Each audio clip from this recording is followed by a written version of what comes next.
आपने अफगानों को या अफगान तालिबान को भड़काना हो तो उनके सामने एक बात कह दें कि हम आपके दुश्मनों को हथियार देंगे, पैसा देंगे और आपके मुल्क में घुसाएंगे। इससे वो जितना उनको गुस्सा चढ़ता है, उनका खून जोश मारता है, इतना किसी और बात से नहीं, क्योंकि उन्होंने गुलामी कभी नहीं देखी।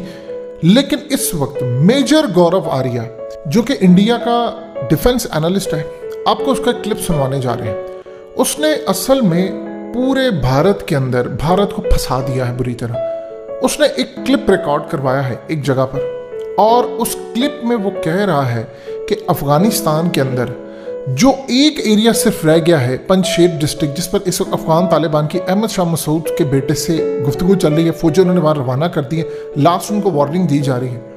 मेजर गौरव आर्या ने ऐसी बात की है कि अफगान तालिबान भड़क उठे। उनके सोशल मीडिया पर हर जगह ये क्लिप चल रहा है, और उन्होंने भारतीयों को गाय का हवाला देकर जो इस वक्त वो बुरा भला कह रहे हैं, और उनके टॉप लीडरान तक ये क्लिप पहुंच गया है। और इस क्लिप की वजह से अब वो इंडिया के शदीद खिलाफ है कि ये इंडिया जो काम करने जा रहा है, क्योंकि ये असल में मेजर गौरव आर्या जैसे लोग रॉ के लिए काम करते हैं, और जब ये काम करते हैं तो इन्होंने कोई काम करना होता है तो पहले इसके थ्रू एक मैसेज दिया जाता है वाटर टेस्ट करने के लिए कि वहां से रिएक्शन क्या आता है, या उन्होंने जिनको भी पैसा देना होता है कि वहां से वो क्या आता है। अब इस पूरे खेल में ये क्लिप जरा सुनिए। इस पर अफगान तालिबान के सोशल मीडिया पर जितने लोग हैं वो शदीद भड़क उठे और कह रहे हैं कि देखो ये वो सूरत हाल है कि इंडिया बैक करता रहा।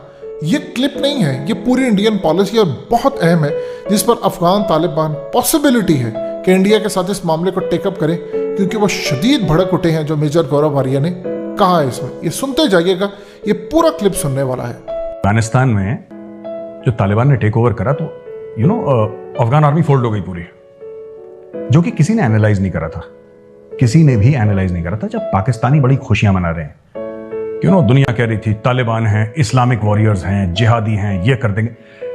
कार्ल मार्क्स ने बोला है कि religion is the opium of the masses. जो खल्क है, जो आवाम है, उसका अफीम है मजहब। तो मजहब को कार्ल मार्क्स ने एक अफीम की तरह बताया है, और वो अफीम पाकिस्तानी चाटते हैं। उनको लगता है कि ये जो विक्ट्रीज हैं तालिबान की, ये इसलिए हैं क्योंकि वो सच्चे मुसलमान हैं। कई पाकिस्तानियों को लगता है इनकी विक्ट्री का इस्लाम से कोई लेना देना नहीं है, पैसे का है, खजूर बटे हैं, ठीक है। क्योंकि ये हमारा भी एनालिसिस था और स्टेट डिपार्टमेंट का भी एनालिसिस था कि फोल्ड तो हो जाएंगे लेकिन टाइम लगेगा, they will be able to hold it off. Afghan army का जो एक कल्चर बना है, देखिए वो इंडिया में आए ट्रेनिंग के लिए, उनको अमेरिकन ने भी ट्रेन करा है ना, तो आप उनको लड़ने का तरीका सिखा सकते हैं। जज्बा तो आपके अंदर होता है ना, तो जज्बा आपके अंदर होता है। मैं आपके अंदर जज्बा नहीं डाल सकता, मैं आपके अंदर जुनून नहीं डाल सकता, मैं आपको तरीका सिखा सकता हूं। भाई राइफल ऐसे पकड़नी है, ऐसे आगे बढ़ना है, उधर देखो उधर देखो। I can teach you minor tactics, I can teach you strategy. I in the sense the instructors, they can teach you this, right, they can teach you how to fight. But why to fight वाला जो concept है ना कि मैं क्यों लड़ूं, वो तो इंसान अपने अंदर लेकर पैदा होता है, या फिर वो उसका एनवायरनमेंट जो है वो डेवलप करता है। अच्छा, बात यह है कि अफगान आर्मी ने जो भी हुआ, पैसे वैसे लिए, खत्म करा मामला, अशरफ गनी भाग गया, और इतने पैसे लेकर भागा कि उसका हेलीकॉप्टर टेक ऑफ नहीं कर पा रहा था। भाई का जो हेलीकॉप्टर था, अशरफ भाई का, वो टेक ऑफ नहीं कर पा रहा था, तो उसको जमीन पे पैसे डालने पड़े $4-5 मिलियन। उसने बोला भाई मैं मारा जाऊंगा। लड़ने का जज्बा हम कैसे देते हैं अफगानों को? हम तो लड़ने का जज्बा नहीं दे सकते, हम ट्रेनिंग दे सकते हैं, लड़ाई के तौर तरीके सिखा सकते हैं। बहरहाल क्या हुआ कि कलैप्स हो गई, फोल्ड हो गई अफगान आर्मी। अब जो अशरफ गनी है, अशरफ गनी तो एक जमाने में अमेरिकन सिटीजन हुआ करता था, फिर वो अफगानिस्तान में आया, और फिर उसको क्योंकि उनको बनाना था, उसने अमेरिकन सिटीजनशिप अपनी दे दी और उसने अफगान सिटीजनशिप ले ली। कम से कम अफगानों में इतनी तो तमीज है कि कोई भी इंपॉर्टेंट अगर ओहदे में होगा, he has to be an Afghan citizen. कम से कम अफगानों में इतनी गैरत तो है। पाकिस्तानियों का तो नेशनल सिक्योरिटी एडवाइजर अमेरिकन है यार, वो पाकिस्तानी सिटीजन ही नहीं है, या कम से कम उसके पास ग्रीन कार्ड है अमेरिका का, अगर फुल फ्लेज्ड सिटीजन नहीं है तो। मैं ये कहना चाहता हूं कि देखो, बात यह है कि ये जो नाम मैंने लिया ना, ये सब नदन अलायंस वाले लोग हैं। अब अहमद शाह मसूद तो नहीं रहे, उनका बेटा जो है अहमद मसूद, वो पंजशेर में बैठा हुआ है। अमरुल्ला सलेह वहां पे पहुंचा। अमरुल्ला सलेह ने 2-3 बातें बोली। पहली चीज ये बोली कि I am the president of Afghanistan according to the constitution of Afghanistan.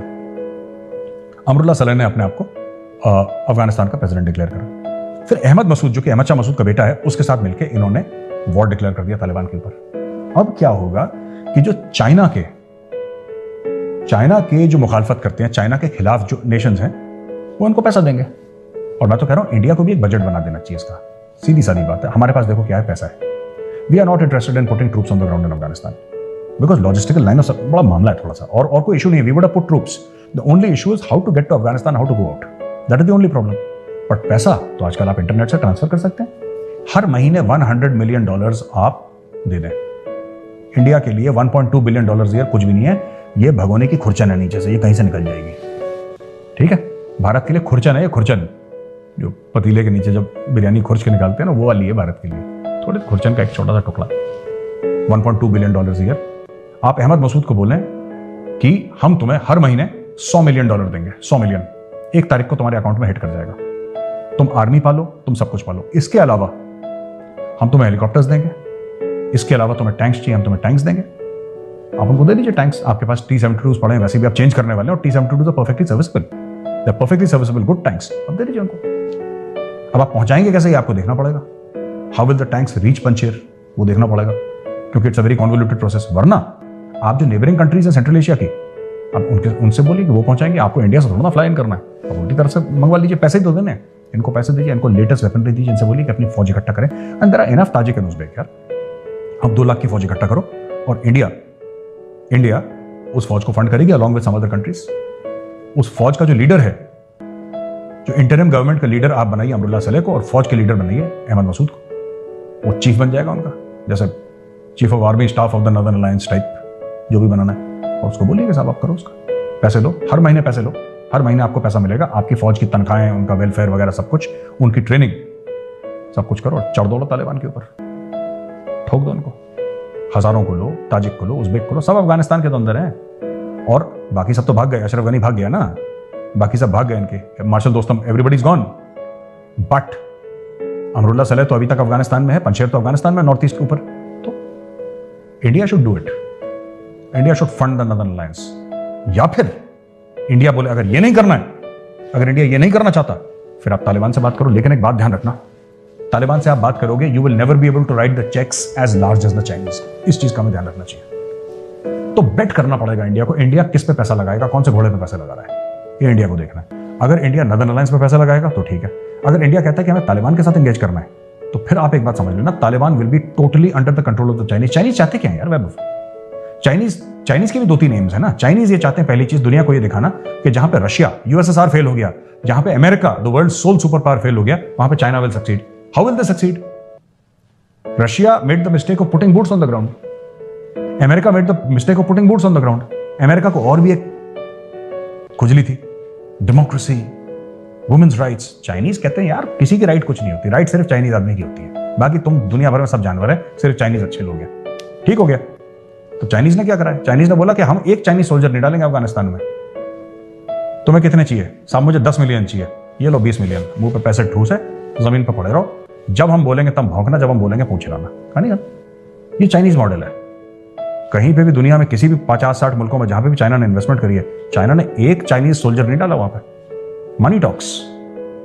और जो अफगान आर्मी पैसे के लिए अपने मुल्क को बेच सकती है, भाई एक ही घर में 2 लड़के हुए, एक बेटा तालिबान चला गया, एक बेटा अफगान फौज चला गया।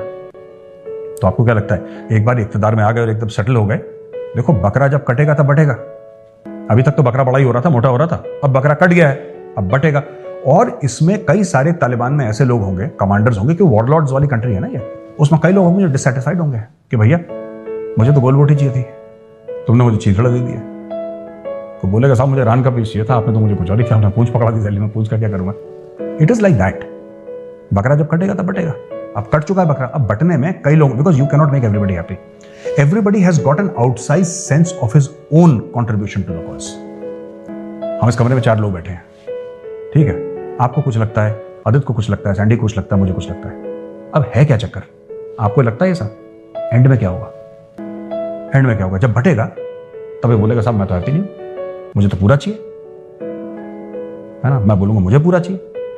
बांटना कोई नहीं चाहता, it is not in human nature to share. तो यही चीज है। अब ये तालिबान में भी फ्रैक्चर्स आएंगे, पहले भी आ चुके हैं। Taliban is not homogeneous entity, Taliban में फ्रैक्चर्स आएंगे। और कहां पे इंडिया का फायदा है? इंडिया को ये ज्यादा मोरालिटी करते हैं ना, ये नॉर्थ ब्लॉक वाले, मुझे तो पसंद नहीं आती बात है कि मैं सही बता रहा हूँ कि we are the land of Gandhi and Buddha. वो ना अपने सूट वूट पहन के आते हैं, लाल टाई लगा के, यहाँ पे पॉकेट्स पर लगा के, and we believe in the values of non-violence and ये मत बोलो, ये मत बोलो, ये सब ये देश के लिए हानिकारक है. This is like a packet of cigarettes. पीते हुए अच्छा लगेगा, फेफड़े गल जाएंगे. साफ सीधी बात है. आप ये देखिए भारत के मफाद में क्या है. अगर भारत के मफाद में तालिबान से बात करना है, तालिबान से बात करिए. अगर भारत को लगता है लॉन्ग टर्म हम लोगों को नदरलैंड्स में पैसा डालना, नदरलैंड्स में पैसा डालो, बट टेक अ साइड. और इधर be smart, play both sides. दोनों को पैसा दो, दोनों को पैसा दो. कुर्सी में बैठो, पिक्चर देखो, सामने से पॉपकॉर्न देखो, कौन सी साइड जीत रही है. जो जीतेगी उसको थोड़ा सा ज्यादा दे देना, पैसा दोनों को देते रहो. ये भी एक चीज है. So it is the way we look at it and it is the way we want. I think India will not leave Afghanistan. देखो हिंदी में हम सब लोगों ने पढ़ा, रेगिस्तान की पूर्ति आपने पढ़ी होगी ना, fill in the blanks, fill in the blanks. अगर आप चले गए अफगानिस्तान से तो कोई ना कोई पैर वहां पे जमा लेगा. और अफगानिस्तान से कश्मीर कितना दूर है आपको पता है? Actually it is less than 200 kilometres. तो ठीक है, वो पाकिस्तान ऑक्यूपाइड कश्मीर और गिलगिट बाल्टिस्तान बीच में है, but Afghanistan to Kashmir is not very far. बगल में ही है, स्टोन्स थ्रो है, लिटरली स्टोन्स थ्रो है. Speaking in strategic terms it is a stone's throw. आप ऐसा पत्थर फेंकिए कश्मीर में गिरता है. तो आपको अफगानिस्तान में इन्फ्लुएंस मेंटेन करना पड़ेगा कश्मीर को स्टेबलाइज करने के लिए और सेंट्रल एशिया जाने के लिए. Afghanistan is geo strategically and Pakistan has been isolated. सब लोगों ने अफगान तालिबान से बात करी, ठीक है. दोहा में पाकिस्तान का इनपुट था, इसमें कोई डाउट नहीं है. पाकिस्तान ने कोशिश करी, अब सब मिल गए, सब लोगों ने विजिटिंग कार्ड एक्सचेंज कर लिए. अब पाकिस्तान को पूछ नहीं रहा. पाकिस्तान को जो लाहौरी मीडिया रो रहा है, क्योंकि तालिबान को जब फोन आता है ना, तो वो तो तालिबान को अफगानिस्तान में कॉल आता है, वो रावलपिंडी के थ्रू नहीं आता या इस्लामाबाद के थ्रू नहीं आता, वो डायरेक्ट आता है. तो मुल्ला बरादर पहुंचा है काबुल. मुल्ला बरादर किस तरीके से पहुंचा है? वो डायरेक्ट काबुल पहुंचा है. वो थोड़ा गया था वहां पे सलाम ठोकने के लिए कि जनाब आप जनरल बाजवा हैं, तोहफा कबूल कीजिए. उसने ऐसा नहीं बोला. He took a flight, he reached Kabul. फिर ईरान उनसे बात कर रहा है. ईरान के तो मफाद में था कि लोग खाली करें यहां से, अमेरिकन प्रेजेंस उसको खलता था अफगानिस्तान में. ईरान से डायरेक्टली बात कर रहे हैं, तजाकिस्तान से डायरेक्टली बात कर रहे हैं, इंडिया से डायरेक्टली बात कर रहे हैं, अमेरिका से बात कर रहे हैं, रूस से बात कर रहे हैं. और ये जितने भी मुल्क तालिबान से बात कर रहे हैं, कोई भी पाकिस्तान के थ्रू बात नहीं कर रहा है, ये डायरेक्ट पाकिस्तान तालिबान से बात कर रहे हैं. तो तालिबान को अब इसका भी चस्का लग गया है. और ये जो पूरा तालिबान ड्रामा कर रहा है ना, औरतों को कह रहा है कि आप जाओ ऑफिस में काम करो. हिंदुओं और सिखों के साथ तालिबान के लीडर चाय पी रहे हैं कि आप चिंता मत करिए, आप भी हमारे भाई हैं, आप फिक्र ना करें, हम आपका ख्याल रखेंगे. ये स्क्रीन सेवर है दुनिया को दिखाने के लिए.